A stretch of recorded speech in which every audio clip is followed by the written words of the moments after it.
Hello everyone and welcome back. Tanya and I are on a little trip again, and we're heading north and along the east side of Scotland really. We've just come through Perth and we're heading up to Glen Shee, which is in the wintertime a ski resort, a really nice place, quite a cold place, but they do have skiing in Scotland, but it's not particularly reliable. It can be a little bit damp really, as Scotland is. Then after that we're going to be heading up to Balmoral, which is where the king has one of his homes. So we may, who knows, we may even bump into him on one of the side roads. He does walk a lot around there, so we might be lucky. I've stopped on the side of the road here, and we drove past this amazing scene. It's a scene that I've seen from time to time, but it's never been possible to stop anywhere near it. And it's a sort of tuft of ground, elevated with trees on it, with a beautiful background. So it's something I've wanted to be doing for ages. So it's a bit of a precarious place by the side of the road, so I won't set on my easel here. But we'll do a little sketch of it and then head back to the studio after this trip and do a painting of it. But it's really pretty. As I mentioned before, I'm going to do a sketch of this scene. It is just so amazing. I'm really excited about it. It's one of the most exciting scenes I've seen for quite a while. I think it's the height of it really. These trees on an elevated position, they really give a sort of majesty to the place, and with the contrast of the dark hills behind, that's great as well. But even better, you've got this stream coming up which leads the eye into the scene, so it's a spectacular one. I'm really excited about doing this scene. What I'm going to do a bit differently as well is to do two paintings of it, so one in watercolour and one in oil. Painting these two pictures will really give a demonstration of how different watercolour is to oil painting, and it's particularly interesting having painted the same scene, so you can really directly compare the two. Oil painting being a very rich and heavy medium, and watercolour being a light and airy, gentle medium.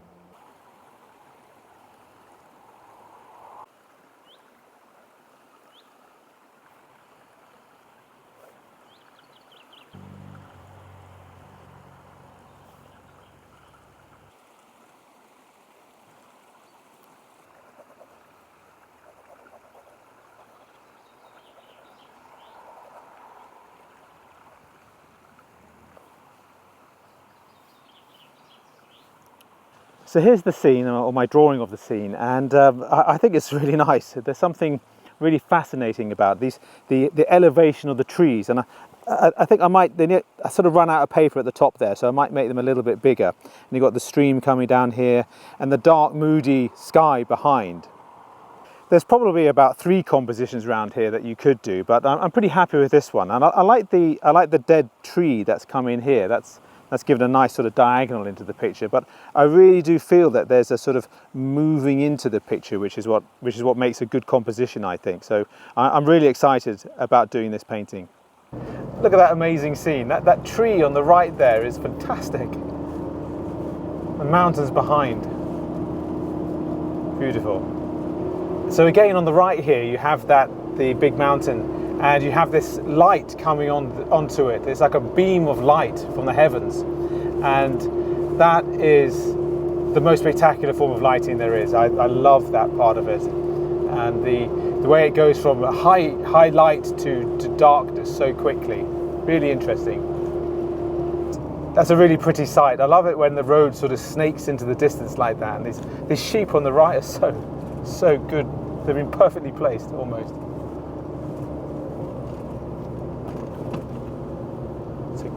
Again, that sort of snaking road in the distance really adds to this scene.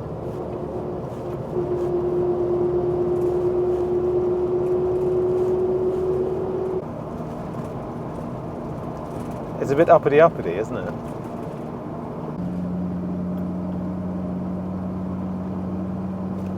Here's the ski centre. Scotland's premier ski centre, really. There's another one in Glencoe. But this is the Cairngorms. It's sort of hit and miss as well. Some winters okay, some winters not so good. And that's Glen Shee Ski Centre. Not for skiing at the moment, but I think they do mountain bikes. It's an amazing blue light on the hills in the distance there, but it's not that far away to be so blue.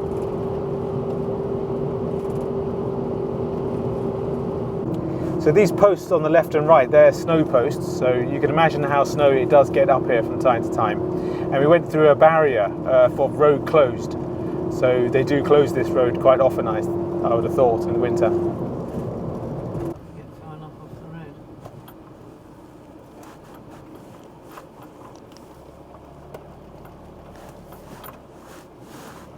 So this is where we're going to park for the night, and Tanya seems very happy about it.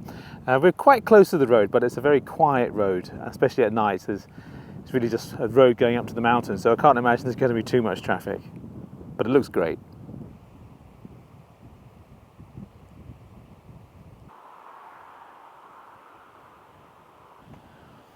Here she is.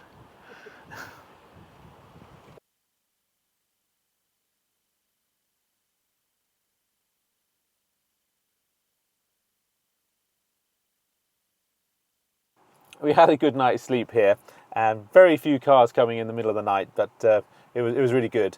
So the most exciting thing that we do in the morning is start the van, and it's an old van, so we're always a bit thrilled when it actually does start. It's got a manual choke on it, and you've got to warm the glow plugs up. So here we go. Yes, excellent. Always enjoyable when it starts.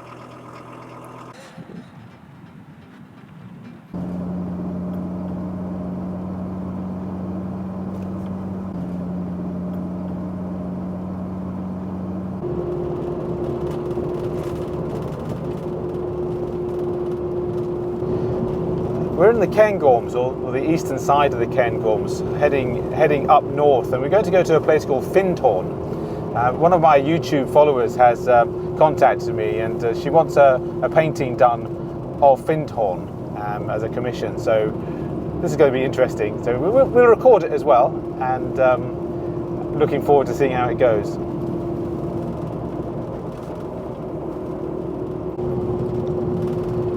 That's a long hill for those cyclists. Not my idea of fun, really, but you can see at the top left there, there's a tiny track, and that would have been the old road to Braemar, and you can see how tiny it would have been. What an incredible journey it must have been in the old days when that was the main road until this one was built. Braemar, here we go. Where we stayed last night, we didn't have any internet signal, so we need to check up on things. It really was back to the old days before the mobile phone.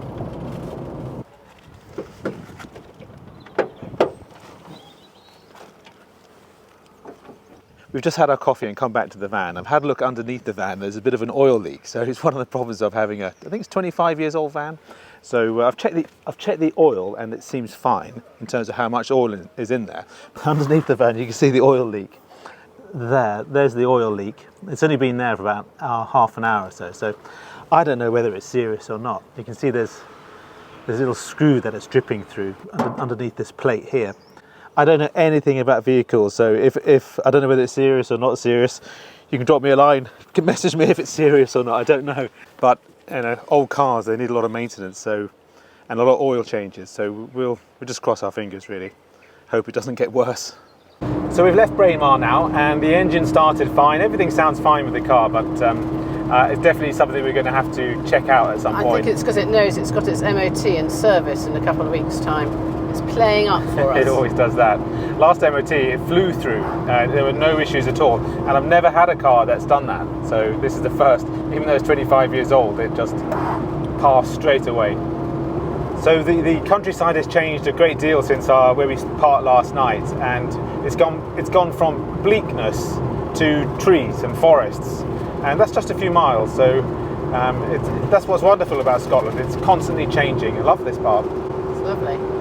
We're actually following along the River Dee, which is just to the left, I think. We'll pan into it. We're going to see it in a minute. So this is the one that goes past Balmoral, is it? Yeah, and it goes all the way to Aberdeen. Hence Aberdeen.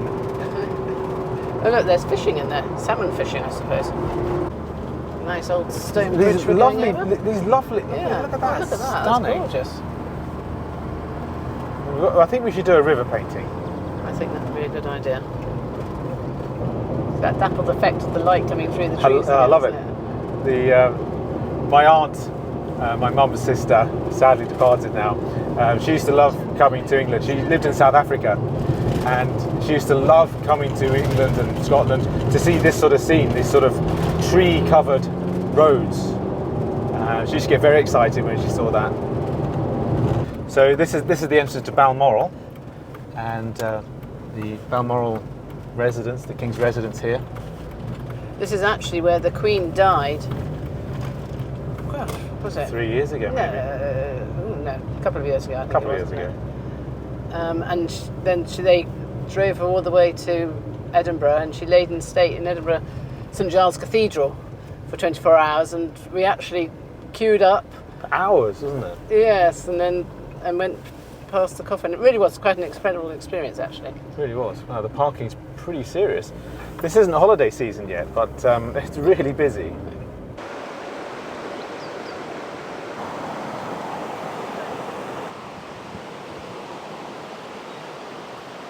This bridge was designed by Isabel Kingdom Brunel, one of our great bridge engineers in the 1800s. He did the Forth Road Rail Bridge as well. He obviously likes metal constructions, because look, there's similar rivets to the Forth Road Rail Bridge.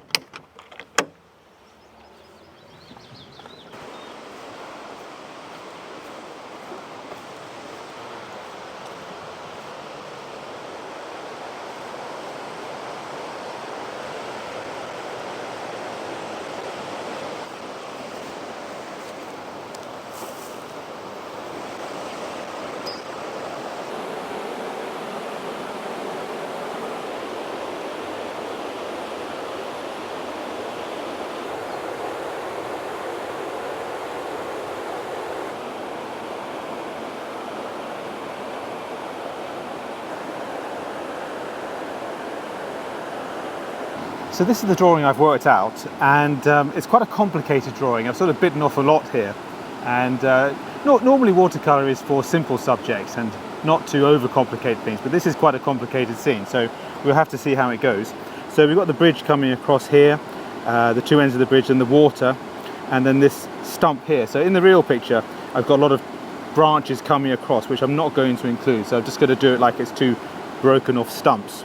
And it's a really interesting scene. It's a historical scene as well, right to the entrance of this of Balmoral. So yeah, looking forward to this one, if a bit nervous.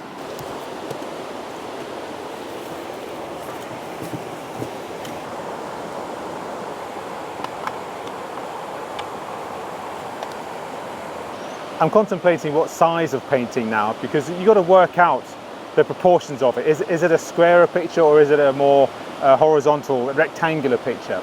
And I was going to go for a 14 by 20 inch one, but then I looked at my bag and I hadn't brought my 14 by 20 inch board. So this one's going to be a 13 by 20 by default, really. That's what I've got. So I just changed the drawing a little bit, make it a little bit wider, but it will still be fine.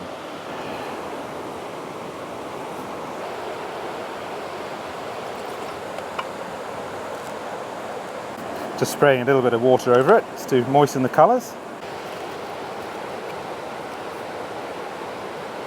It moved.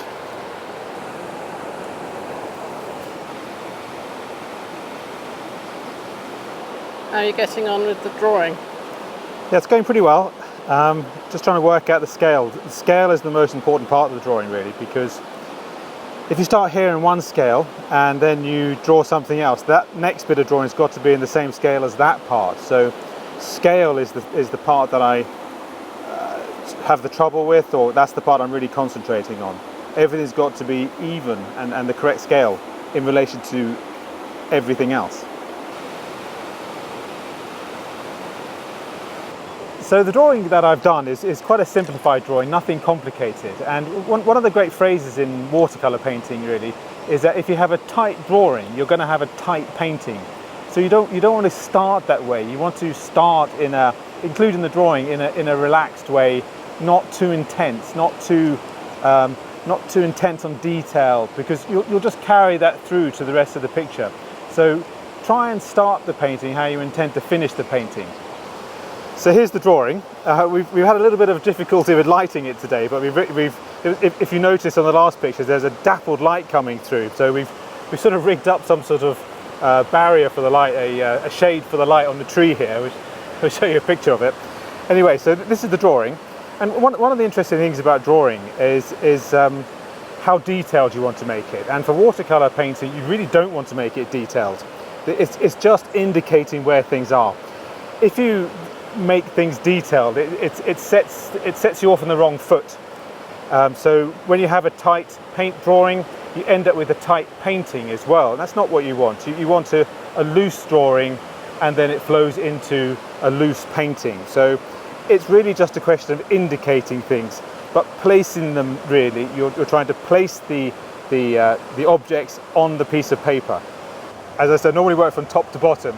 It's such a complicated scene. It's a question of working out where to start, and perhaps the bridge is the best way to go. So we'll put a bit of Veridian onto it. So Veridian's an interesting colour. Interestingly, it's the least lasting in tubes. It tends to dry off quite quickly, more than any other colour I know. So that's why I tend to buy small Veridian. It's got a little bit of blue in it as well. So I'm going to put Cerulean blue there. See that? So nicely there. And then here we go. So a little bit less dark. I'll add more water to it. That's quite nice. Bit of brown maybe. Just trying to get a little bit of variation in colour.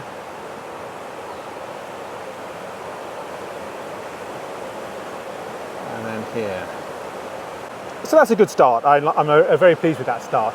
So now I'm going to do behind this, and I'm going to do some of the trees behind. So again, it's a dappled light on those trees. So I'm just going to indicate it. Again, simplify things, always simplifying things. Okay, so there's a little bit of blue at the top of the picture, the sky. So just trying to get these sort of trees to be indicated. So always varying the colour, because there's such a lot of different colours in there, and I don't want to depict it all. That's good. I'll go into it again later. Now I don't want these colours to run into the bridge, so I'm leaving a little water barrier there. See that little line? That's like a barrier. It stops things from moving into the next colour, which is important. You don't want that. Okay, a bit of ultramarine blue now to darken it down. Moving into this area. See that barrier? It's stopping those colours going into the bridge. Right, so I'm going to go underneath the bridge now. All the colours, the darkness that is underneath the bridge. Quite heavy, dense woodland there, so it's going to be a heavier colour. There's browns. Last year's leaves are on the ground.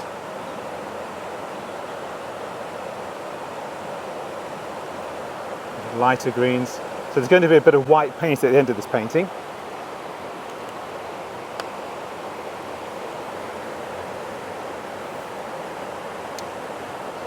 Broad. I'm trying to see that as masses, not as individual to detail at the moment. Just trying to see it as a large shape.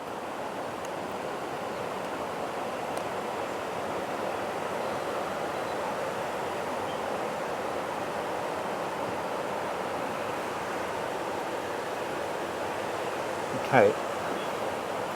And then to the other side.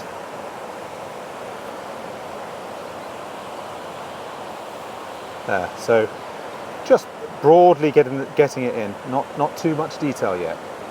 Right, I'm going to go over to the bridge now.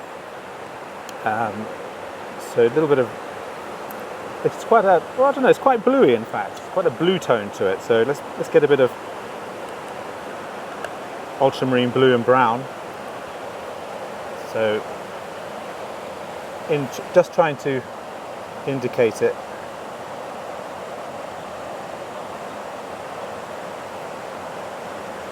Yeah, I quite like that colour. Maybe add a little bit of brown to it. And this gets quite dark underneath. darker than that.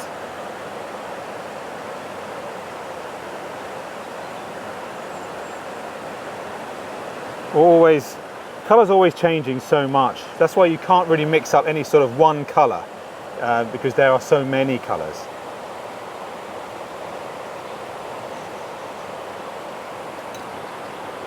And it gets quite light at the bottom. Okay, let's do it like that. Working on the side of the bridge, so there's sort of bits of detail over here. Really gets quite dark there, and then the greenery to the right, to the left of it's quite interesting. So let's get a bit of that green in there. Trying to come back to that. Okay. Now, if you're going to change the brush into a round brush, my number 10, I'm going to try and get some of the tree trunks in. So there's a big tree trunk there. They're quite blue actually, so that wasn't the colour of it. Maybe a bit of cerulean blue there. And that tree extends down to here a bit.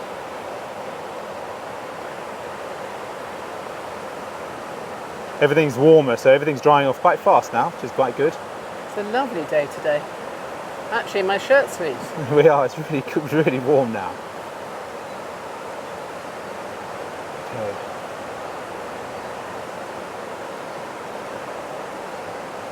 Lots of trees. Branches everywhere. Trying to get the darkness now in that area here. Underneath the bridge on the far side of the bank. It's really very dark.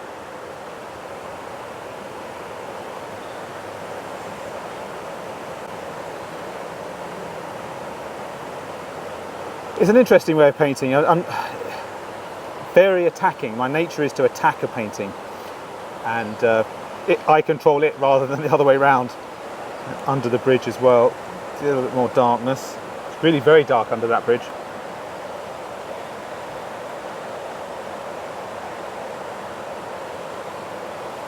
And get those details in of the architecture.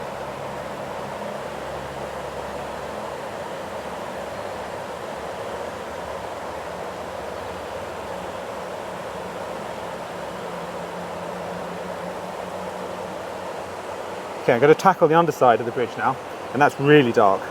So ultramarine blue, burnt umber, which is my darkness, and a little bit of Veridian, and let's see how dark I can make this. So there we go. Yeah, really dark.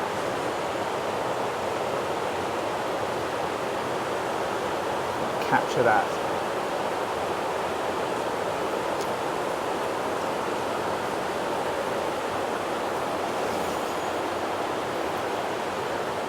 Oh, the sun's come out now, it's totally changed everything. A few more of the branches. Those in.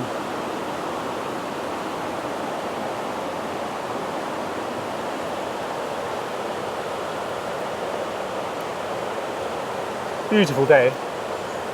Gorgeous so day. sunny. So pleased I've got my so pleased I've got this organised in terms of cutting the light out. That's really helped. Okay, it's really dark at the base here. Very dark. Right here there's I think it's the bank of the river. Yeah, okay. Now I'm going to try and do the little bit of detail on the bridge. We've got these arches. So at the top here, so right about here, we've got the dark arches.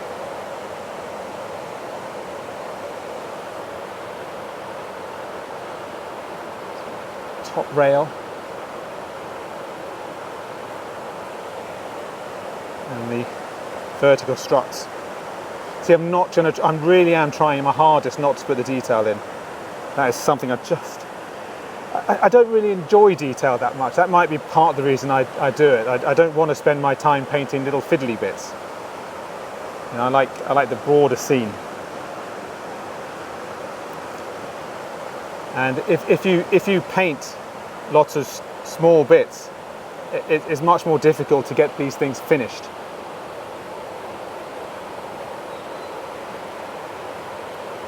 So you can see it looks like the bridge without you painting all of the bridge. It's a really nice trick. So it's a value study, really. That's what gets the reality, the values. And get those right. As I mentioned earlier, that's where Sargent was so good.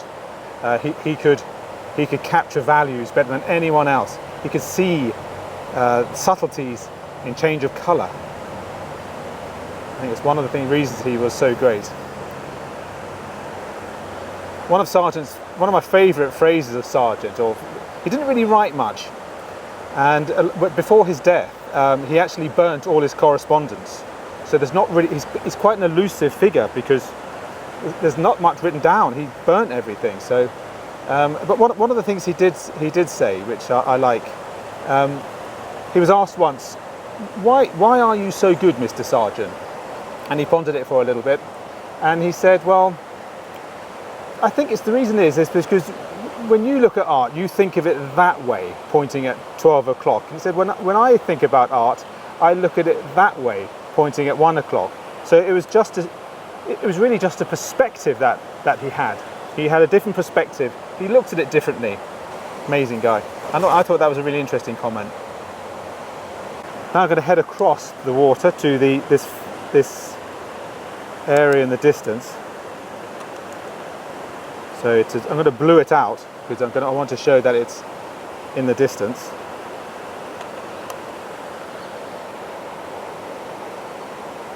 A bit lighter. It's a hill.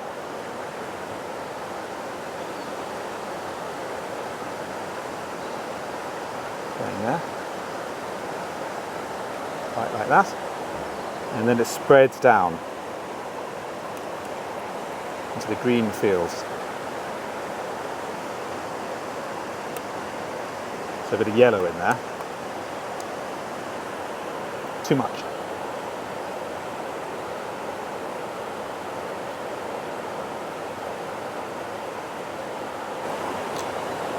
And now greener.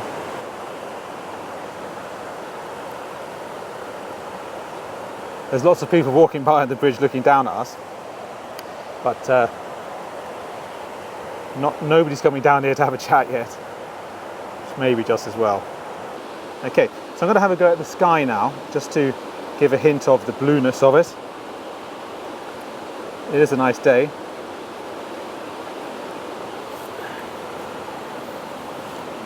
So yeah, into the distant hills at the back. So yeah, that's nice.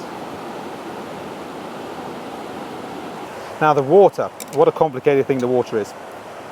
It goes from a blue in the distance, a mauvey blue, to a yellowy, browny colour. So I've also got to make sure that I don't paint all the whites out of the rapids. So let's give this a go. So ultramarine blue, cobalt blue, and a little bit of Alizarin crimson. And let's start off at the distance. A bit of brown. Change the colour. So the blue is the reflected light of the sky.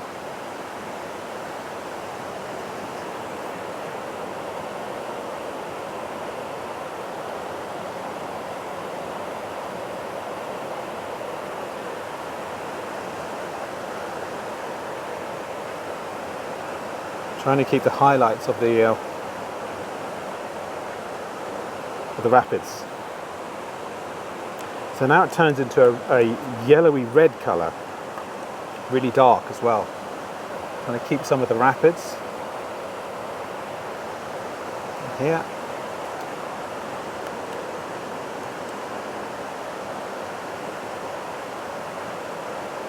So leaving the white patches here. It's almost, the red there, it's almost like burnt umber or raw sienna, or the colour of the water. But here, that's pretty much the colour of it. Quite amazing.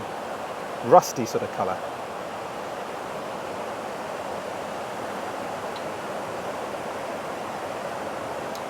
Let's blue it up a bit. Change the colour. It does change, flex light in different ways. It's quite pretty, isn't it? It's a nice effect there.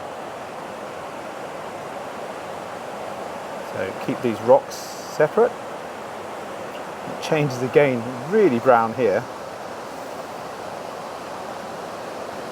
You wouldn't really think that water could be that colour, but it is.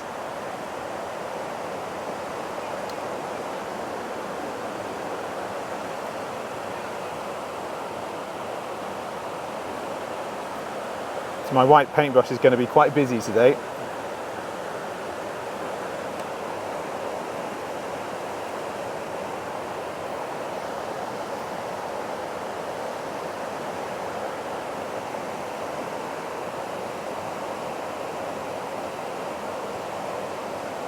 So trying to paint everywhere at the moment. Change the colour. I think there's a bit of blue in here, where that rock comes in. Some of the areas are black as well, absolutely black. Okay, a little bit of raw sienna now. Here. Changing the colour all the time. We have this rock now in the foreground, which is quite blue. Here. Painted a bit bluer than that.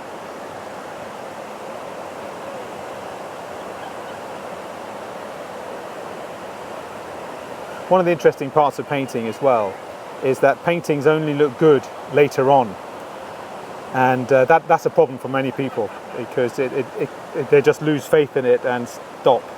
And behind, let's try a bit of cerulean, I think, behind the rock as well.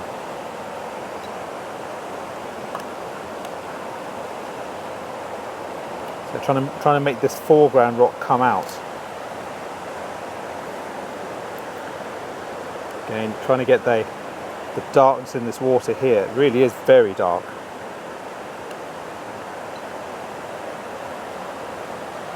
Almost black there. One of the interesting parts about watercolour painting is it is water, and I think that's a very good medium for depicting water. It makes it look wet at times. I love that wetness that watercolour gives. Perfect for painting water. Right, so just going to darken up this piece of water now, underneath the bridge. It's really very dark. So it's going to be very interesting to see how it turns out. Is it going to look like water? I'm trying to get the values. That's my most important consideration at the moment, getting those values in. The right colour, the right tone. If you can get that, then it should look a lot better.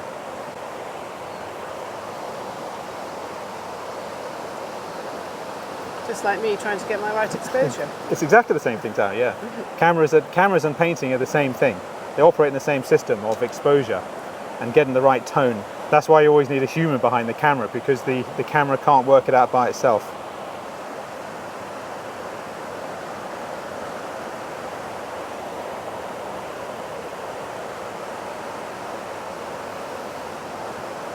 So the bubbling, I'm trying to get the bubbling part of the rapids coming in. It's coming in here as well. Just change my brush again to try and capture a few of the rocks in the water. There are lots of them, and they sort of stretch into the distance.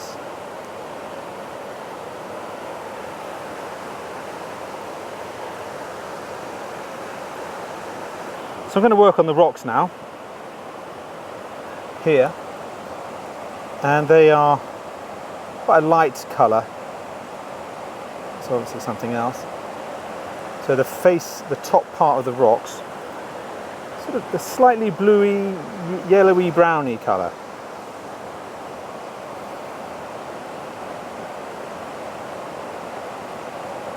get that. This rock here as well. A bit of brown maybe.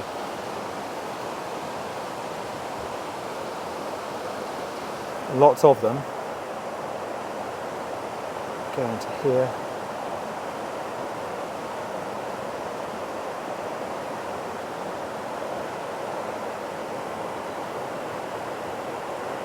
Rocks are really great things. If you can do them, they're not easy though. Definitely not easy things to paint. The lightness of this one, a bit lighter than that.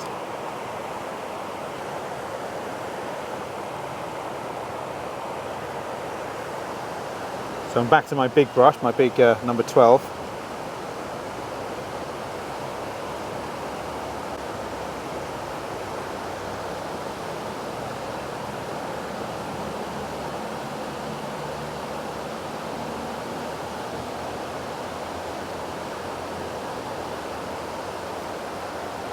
Okay. See, it's a complicated scene, and it just looks like a mess at the moment.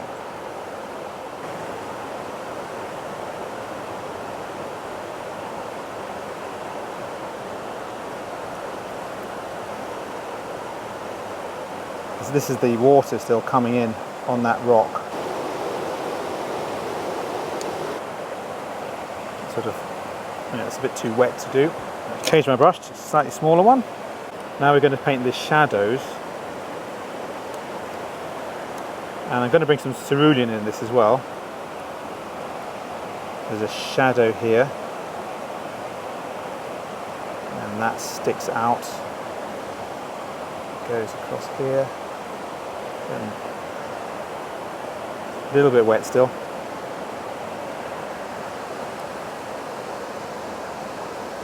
That shadow. And the brown. So I've got my little brush out, number 6 for this bits of detail. Let's try a little bit of cerulean blue. Let's see if we can get this bit of rock here interesting. Yeah. So many little cracks in the rocks.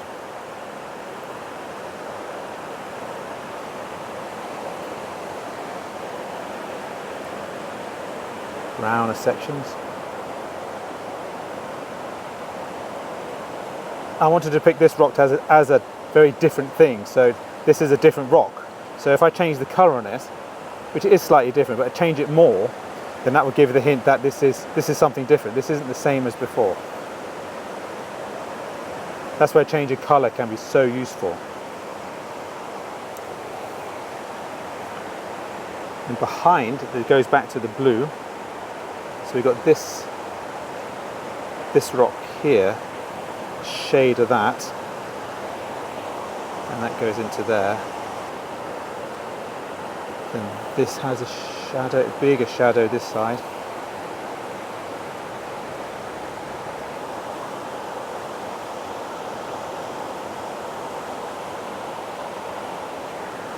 Okay, so still working down into these rocks.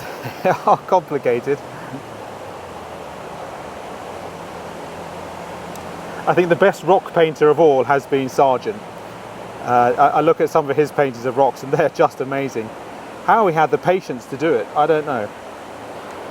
Okay, some big rocks at the bottom there now. So that's a rock. That's a rock.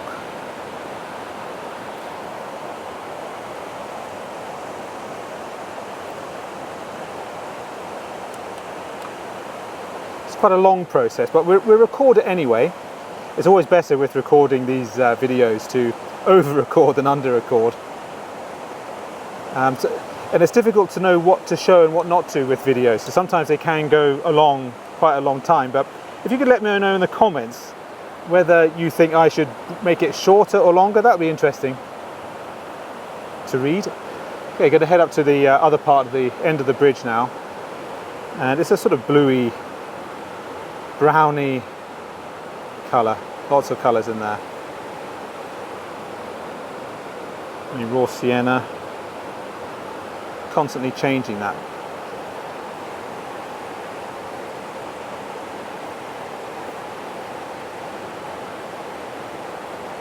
Goes down to about there. Okay, so we have a bit of greenery on the right which I'm going to have a go at now. A lot of grasses coming in.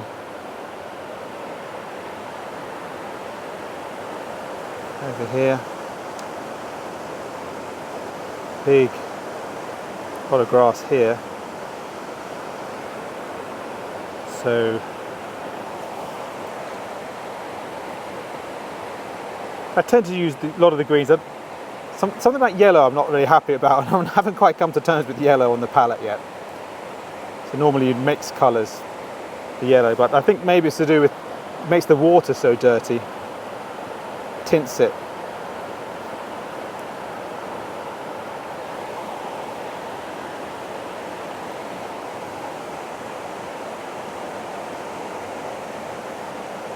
Okay, just trying to do a bit of variety.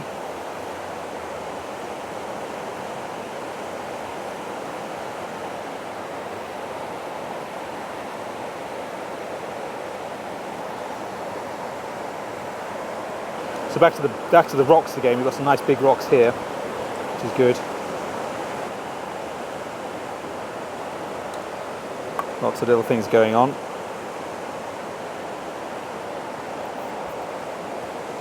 So trying to get the values in again.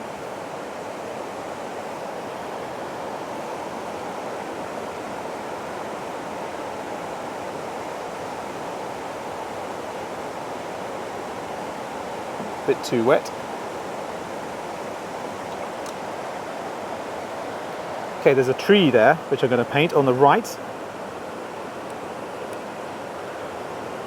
Some bluey tone. So this comes in here. Not quite as dark as that.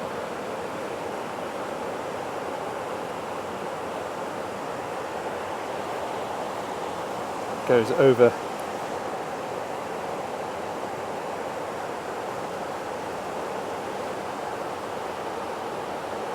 lots of them here.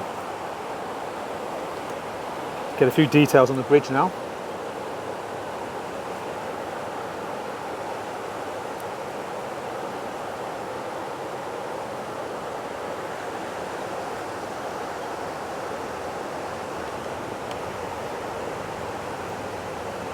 Again, I could have easily got a bigger brush out on that bridge, but I didn't want to because it's just going to create too much detail for me. Let's try and keep it simple.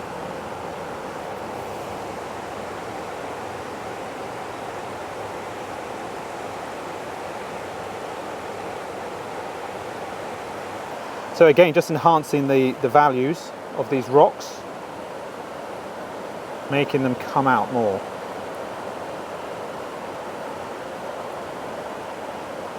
What I'm going to do here is there's this tree that's right in front of you, but I'm going to abbreviate that tree.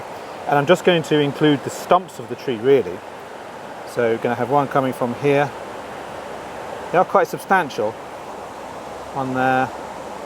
So they're sort of bluey colour. So it might be multiple layers. And down here. Just going to get some rocks in the distance on the other side of the bank. Just trying to make it look like there's something there without painting too much. So what's going to bring the painting out, I believe, is going to be the white paint. So what I'm doing now really is I'm now taking the whole picture and having a look at it. And so I'm not working in one place at all anymore. I'm sort of trying to rectify things that I see.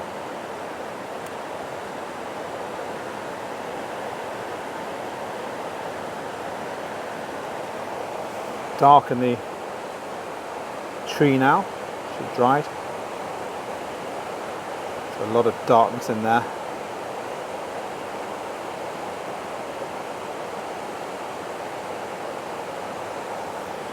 And this branch comes down here. It's quite an interesting feature, I think. Okay, so it just adds something solid at the front. So I'm just dabbing here and there, really now.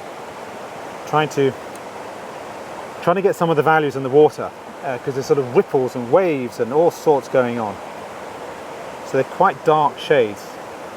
We're doing cobalt blue.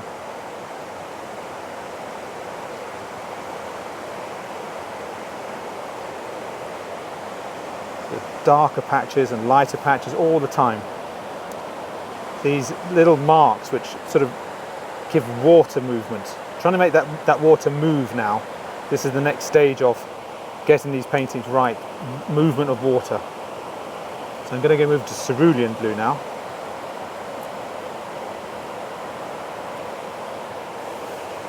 Trying to give that feel of water.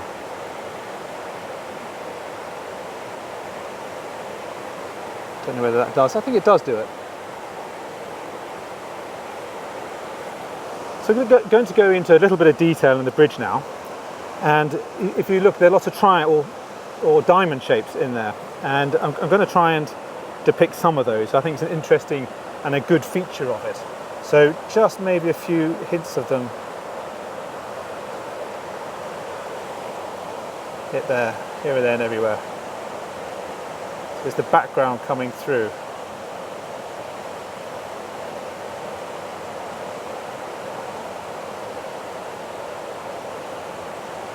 Then they get lighter.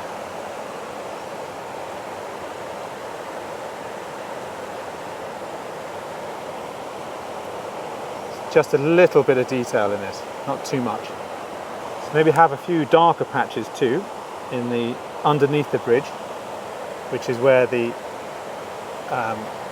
it's got a sort of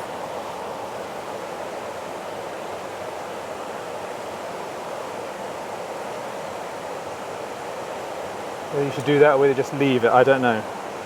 I'll soften it down a bit. Oh, I like that. It's okay, is it? Yeah. Shows the. So just a little bit of just to show there's something there. Yeah. Yeah.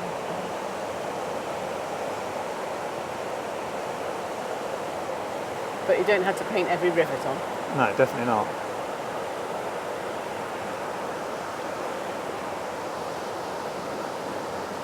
Just a hint at it, really, nothing.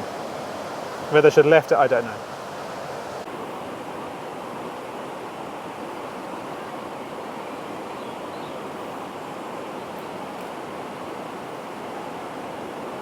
So the next triangles are in white paint because it's sunny.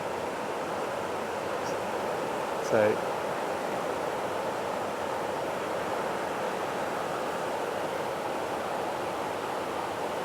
maybe a bit lighter than that. Again, I'm just going to hint at it. I'm not going to be complicated, too precious about it. Underneath here a bit. Now, I'm going to head into the water a bit now. So, this is going to be really interesting. Trying to get some good colours. So, trying to make it look like water now. Dashing along. So that was a bit of cobalt violet. A bit of blue now.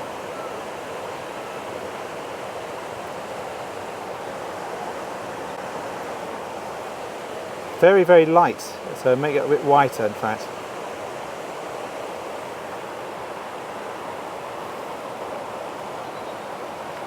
Let's have a close look.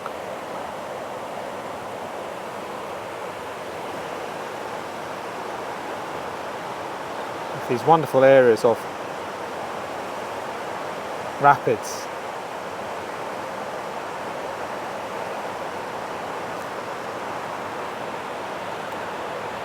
Cresting here.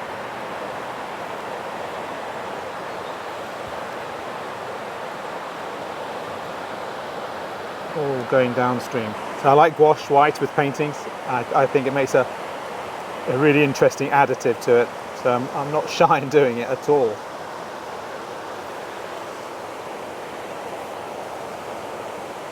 Really shows water, I think. Quite like the mauve, sort of reflecting off the sky. There's some in here.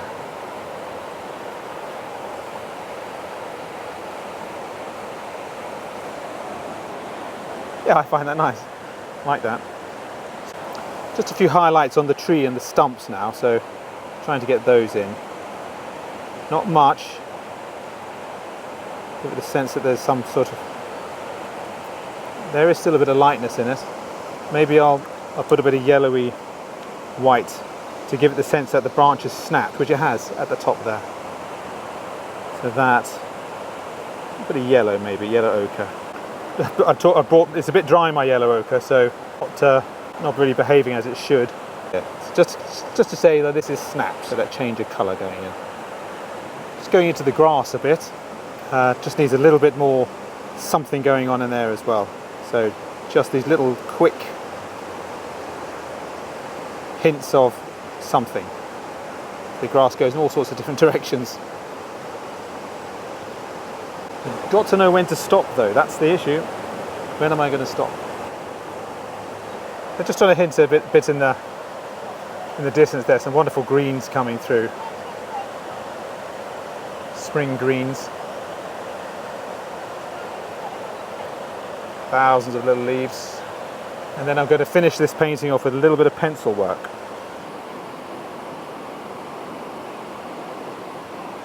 So that's the basic painting done. I've added a few white patches here because the sky was twinkling through the trees. So I've done that. Now I'm just going to put a few pencil marks in it just to give a few hints of detail really. It's such a complicated picture, I think it needs it.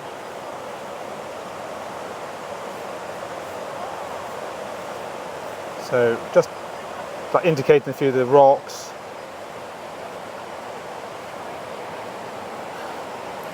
Not too much. Maybe a few of the cracks would be quite fun in the rocks. Tree.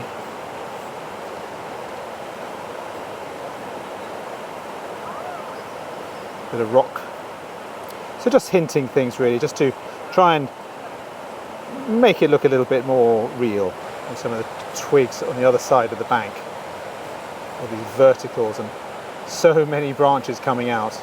That's a real challenge at the other side of the bank, because how do you depict something which is infinite?